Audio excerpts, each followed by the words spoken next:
అనగనగా ఒక ఊర్లో ఒక పిల్లవాడిని కట్టి కొట్టి లాక్కెళ్తుంటే అతని తల్లిదండ్రులు మా వాడేం చేశాడమ్మా అని నిలదీసేసరికి మీ వాడిని అడగండమ్మా అన్నారట వాళ్ళంతా.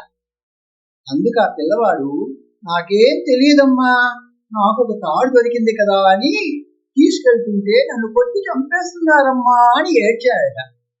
అప్పుడు ఆ జనం అన్నారట, నీ పిల్లవాడు తెలియక తీసుకెళ్తున్నాను అని ఆ తాడు చివరి ఏముందో తెలుసా అని క్షణం ఆగి మా ఆవు ఉంది అన్నారట.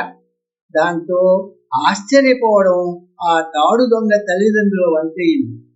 ఈనాడు బాధ్యత తెలియని చాలా మంది యువకులు తాడు దొంగలాగా పసుపు తాడే కదా అని దొరికిన ఒక కన్నె పిల్ల మెడలో కట్టేసి ఆ తాడు చివర ఓ స్త్రీ జీవితం ఉందనే సంగతే మర్చిపోతే, లేక తెలియకపోతే ఆ కాపురం నరకం కాక మరేమవుతుంది?